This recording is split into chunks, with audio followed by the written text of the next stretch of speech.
Hola, ¿qué tal? Veníamos ya al final de nuestro curso donde vamos a explorar un ejemplo que reúne gran parte de lo que hemos descubierto durante estos meses. La idea ahora es estudiar la interacción entre un electrón y una partícula cargada que en el caso particular va a ser el protón. Y vamos a encontrar los estados ligados del átomo de hidrógeno. Para ir hasta allá, primero vamos a analizar precisamente la situación general en que tengo dos partículas que están interactuando con un potencial arbitrario. Entonces, voy a suponer que entonces el hamiltoniano se puede partir en dos pedazos, donde hay un pedazo que contiene la información de ambas partículas por aparte, donde aquí entonces puedo suponer que las masas de ambas partículas son distintas. Y entonces esta parte va a ser la parte libre y en esta parte del hamiltoniano, el H12, va a estar la interacción. Entonces lo único que voy a suponer de esa parte de interacción es que depende solamente de la diferencia entre las dos observables de posición de las dos partículas. Entonces, ¿cuál es la situación que tenemos? Esto ya lo hemos discutido cuando hablábamos de producto tensorial de estados y decíamos tengo un espacio de estados, que en un caso particular puede ser un espacio de Hilbert, y tengo un espacio de estados para la otra partícula. Entonces tengo dos espacios de estados y el espacio total lo puedo ver como el producto tensorial de ellos dos. Ahora, más precisamente, lo que estamos diciendo es que la base de ese espacio grande de estados se puede construir como el producto tensorial de la base de cada uno de los espacios. Y sabemos que una base que nos servirá es la base de posición. Entonces voy a tomar la base de posición en cada uno de esos espacios para obtener la base del espacio total de estados. Ahora, podemos ahora representar en esa base total. De tal manera que entonces tengo una función de onda del sistema que va a depender de ambas posiciones. Aquí me faltó el R1. ¿Sí? Entonces, aquí podemos verlo como un R con 6 componentes, o sea, un vector grande con 6 componentes, o simplemente como, ahí está, como una función que depende de R1 y de R2. Y lo único que he hecho es, donde aparecía P1, entonces lo reemplazo por el laplaciano respecto, y aquí este subíndice 1 quiere decir que estoy derivando con respecto a R1. Y a donde aparecía este P2, entonces tengo que lo reemplazo por el laplaciano derivando con respecto a R2. Entonces hago lo mismo que estábamos haciendo antes, cuando hablábamos de cada partícula por aparte, pero entonces especifico que uno está derivando con respecto a una coordenada y el otro está derivando con respecto a las coordenadas de la otra partícula. Y donde aparecía R1, simplemente el observable R1 lo reemplazo por el vector R1 y observable R2 por el vector R2.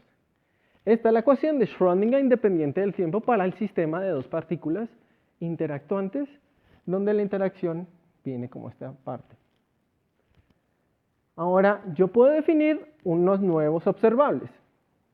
Voy a definir este R, que si ustedes se dan cuenta, es simplemente la posición del centro de masa cuando yo pienso en mecánica clásica. ¿De acuerdo? Entonces, esta es la posición del centro de masa.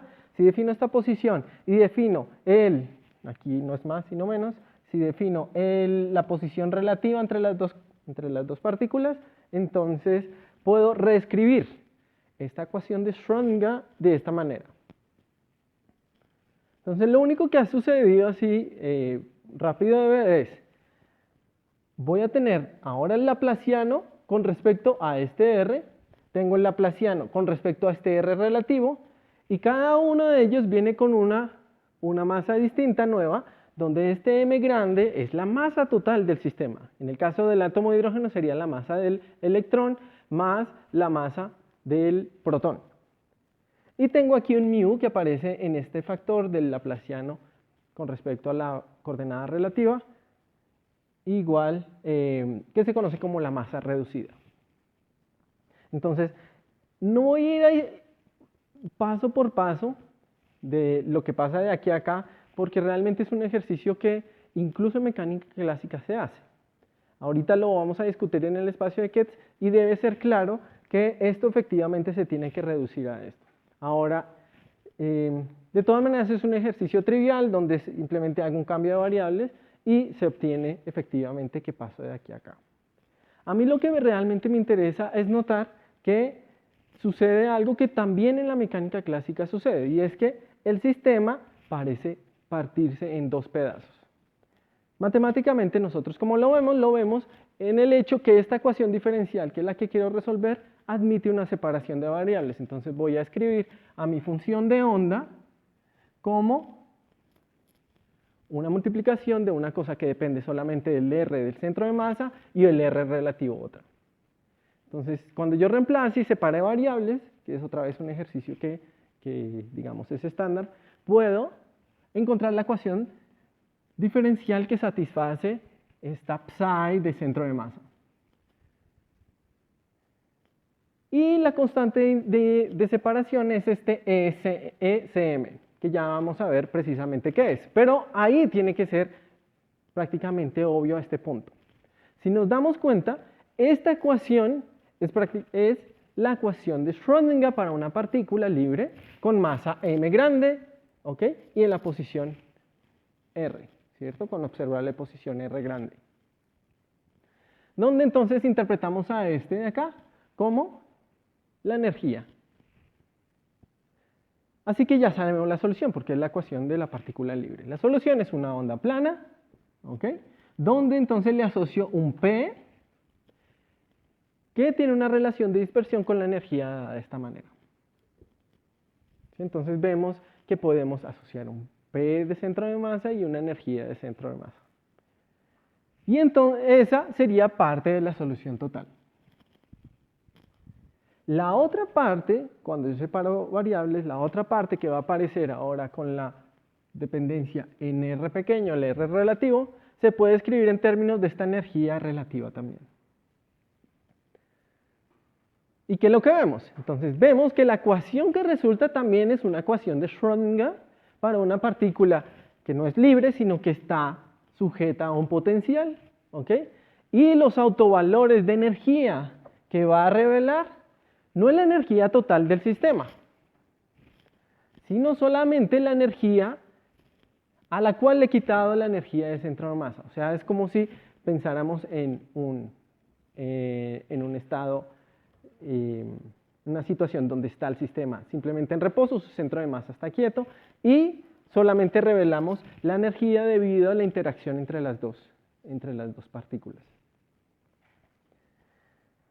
¿Qué es lo que observamos? Entonces sucede exactamente lo mismo que sucede en mecánica clásica. Tengo la interacción de dos partículas y la puedo separar en una parte que describe el movimiento o la dinámica del centro de masa y una parte que describe la interacción como tal de una partícula que tiene masa igual a la masa reducida. Y eso es lo que vamos a explotar nosotros para resolver el átomo de hidrógeno. De todas maneras, quisiera hacer un poco más de énfasis en qué es lo que está sucediendo desde el espacio de Ketz. Así que vamos por él. Entonces veamos. ¿Con qué iniciamos? Iniciamos con tres partes del hamiltoniano, dos que correspondían a las partículas libres más una de interacción. Sucedía que la parte libre no conmutaba con la parte de interacción. Ese era nuestro punto de partida. Ahora, si definimos unos nuevos observables que va a ser el operador de posición del centro de masa, que llamemos, aunque no podemos definir completamente esto ahora que estamos hablando de funciones de onda, por ejemplo, y definíamos esta distancia relativa. Entonces, para esos nuevos observables podemos definir unos momentos canónicos. Debe ser más o menos claro que el momento canónico correspondiente al centro de masa corresponde a este, donde si desean simplemente pueden pensar en que multiplico aquí y derivo. ¿De acuerdo? Ahora, lo mismo con este. Entonces, recuerden que esta la estamos pensando como la posición de una partícula con masa igual a la masa reducida. Entonces es como si yo multiplicara y dividiera por μ y las masas. Entonces yo puedo relacionar los momentos canónicos a estos nuevos operadores con los momentos canónicos correspondientes a las posiciones iniciales. Ahora, uno que puede demostrar utilizando las reglas de conmutación canónicas de los momentos originales, de los P's originales y de las posiciones originales. Se puede demostrar que efectivamente son canónicos en el sentido que R mayúscula y P mayúscula satisfacen la relación de conmutación canónica. Lo mismo con R y P minúsculos. Entonces, en ese sentido, se demuestra que efectivamente son variables canónicas. Y el resto de variables, todas las demás combinaciones, son operadores compatibles. Ahora, si escribo el hamiltoniano en términos de las nuevas variables, se puede reescribir de esta manera. Donde entonces ahora identificamos dos partes. Una que llamamos la parte del centro de masa, donde se vería el centro de masa como una partícula libre, y una parte donde sería el hamiltoniano de una partícula con masa reducida mu, y que está sujeta a cierto potencial. Lo mismo que habíamos dicho antes. Pero entonces ahora podemos ser un poco más formales en el sentido de ver que esas dos partes del hamiltoniano son realmente independientes y pueden y conmutan. Así que entonces yo puedo imaginar cualquier estado propio del hamiltoniano como partido en dos partes y que viene de dos espacios aparte, dos espacios de Hilbert aparte. Entonces, si yo quiero solucionar la ecuación de Schrödinger independiente del tiempo, que es esta, podemos pensar, como acaba de decir, como hecha de dos partes. Una que viene de la parte del centro de masa y otra que viene de la parte relativa. Entonces, esa sería la función o el estado completo. Y por cada lado, en cada sector, yo puedo solucionar la ecuación de Schrödinger. Aquí tal vez debo recordar que a veces uno utiliza la misma notación para los operadores definidos sobre todo el espacio y para los operadores definidos en cada uno de los espacios pequeños, ¿cierto? Recordemos que cuando yo los pienso aquí, los tengo que pensar como el producto tensorial con la identidad del otro espacio. Entonces aquí estoy utilizando la misma notación, pero entonces significa algo que está definido en cada uno de los espacios. Entonces la idea es que yo efectivamente puedo partir y solucionar en cada uno de los espacios para construir la solución completa. Y esto efectivamente va a reproducir lo que acabamos de hacer en el espacio de funciones de onda, cuando yo represente ahora en esta base, que es la que hemos construido utilizando estos dos observables. Entonces, de esta manera podemos entender mejor, o digamos de una manera más formal, lo que acabamos de hacer en el espacio de funciones de onda. Déjenme cerrar con un comentario breve sobre la dinámica del sistema, que la podemos hacer gracias a que hemos hecho este análisis. Entonces, por un lado, si yo quiero hacer la dinámica, yo sé que tengo que construir el operador de evolución temporal, que como estoy hablando de un sistema conservativo, se escribe simplemente como la exponencial de hamiltoniano, a veces el tiempo. Y de lo que acabé de decir del espacio de Hilbert, entonces puedo partirlo en el operador de evolución del primer espacio, producto tensorial, y el operador de evolución del segundo espacio. Esa es, digamos, la idea que hemos descubierto acá. Donde uno la asocio al centro de masa y la otra la asocio al movimiento relativo de las partículas. Y esto implica que entonces la función de onda en cualquier tiempo también se va a partir en una parte de centro de masa y una parte relativa.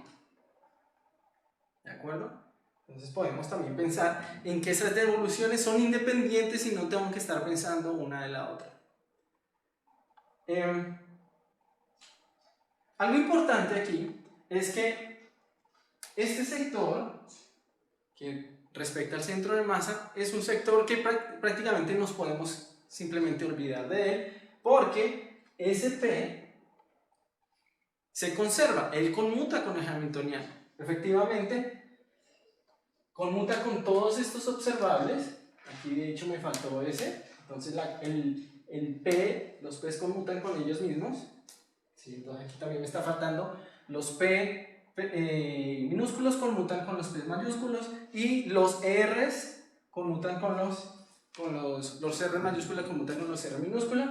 Entonces, como este conmuta con todos estos, él va a conmutar con todo el hamiltoniano. Entonces es un observable que se conserva.